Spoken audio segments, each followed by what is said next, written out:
there wasn't more outrage from the people who were there, because I would have never gotten invited to that. I'm too opinionated. I'm too open-minded. I like to talk. I would have said, man, fuck you. Fuck out of here with that shit on live TV, and stormed off.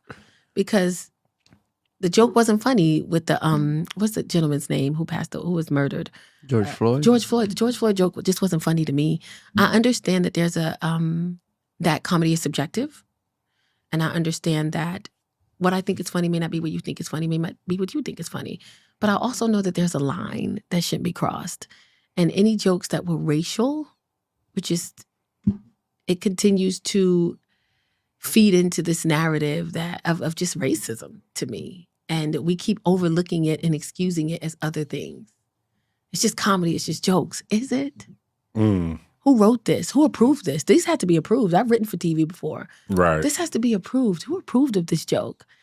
And then I watched people on there say, well, I went through all the jokes and I thought they were fine. Did you? And if you did you really? And if you didn't really, then who are you afraid of? Okay. This was a very powerful video when I watched it. And there's more to it. If you guys want, go to the TFU Podcast and check out their work. It is amazing. To get into the video, people are afraid to speak up.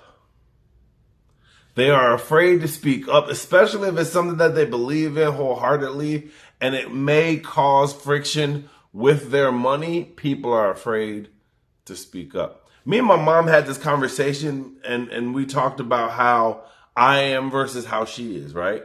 And I'm very matter of fact. I'm very vocal. I'm very combative. I'm very, why is X, Y, and Z happening? And she's more, I want to be able to get ahead in life. So sometimes you bite your tongue. Sometimes you put your head down and you work hard and you get recognition from that. And then when you get your money, or when you get your status, then you have more say so, which, hey, I understand her reasoning and why she says what she says, but we need people to speak up and speak up now. That's the difference between LeBron and Michael Jordan. Michael Jordan was not going to speak up for black people. LeBron tries to. At least he tries to. But it took me from being on the show with that person that made the George Floyd joke. It took me to be on the stage and be in that atmosphere to realize that I was being made a mockery of based on the color of my skin. And it was just for jokes and laughs. And you can say what you want, but how it made me feel wasn't good. And I'm not going to be in a situation or a space where it makes me not feel good. And if I don't believe, like I was the one that was like, hey, freedom of speech, we're comedians. But then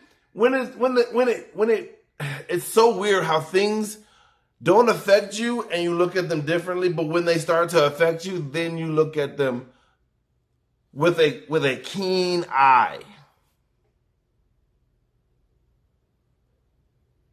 I don't want to have to sit up here and degrade my lineage, degrade my heritage, degrade my past, my present, and my future based off of laughs for some man to make money off of. And do I feel like there's some racial rooted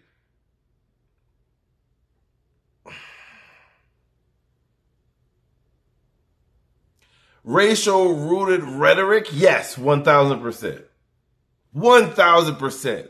But I can't prove it because you'll just say, but I employ black people. I employ Asian people. I employ disabled people. That's a cop-out for racism. I know that I didn't feel all the jokes were fucking warranted or good. Like I can separate myself from the jokes that I didn't like from the jokes that I thought were extremely funny. And I gotta be fair because I am a comedian. It's a double-edged sword for me. It is a style of comedy to do that lowbrow shit, but I'm just not a fan of that comedy, so I don't have to be. I don't have to shit on it, but I don't have to be a part of it. Now, do some of my jokes teeter the line? Of course they do. But I try my best not to teeter the line on race. I try to. Not saying that I'm perfect in that either. But I know that that's not where I go to immediately for laughs. I try to come up with actual jokes. I thought that's what comedy was about, is actual jokes and not trying to be lowbrow or be the most shocking.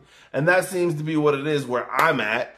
And I'm where the person that made that joke is revered as one of the best here. You got to look at Austin. Austin don't have no real OGs. Their OGs are 40.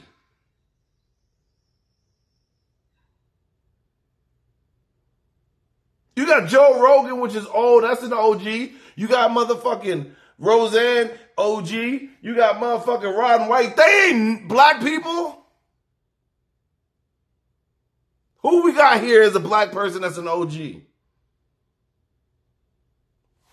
Brian Simpson, which he don't fuck with you unless you're a veteran or he happens to hear your name.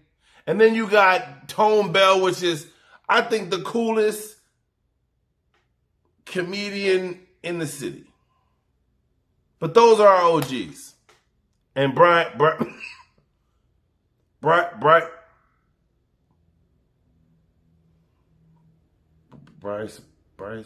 Bronson. You know who I'm talking about.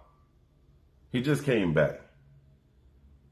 But that's what I'm saying. Like, we need some OGs here. Where the OGs at? Where the originators? Where the ones that are black? That's why I'm building my own, man. Y'all keep that weird shit over there.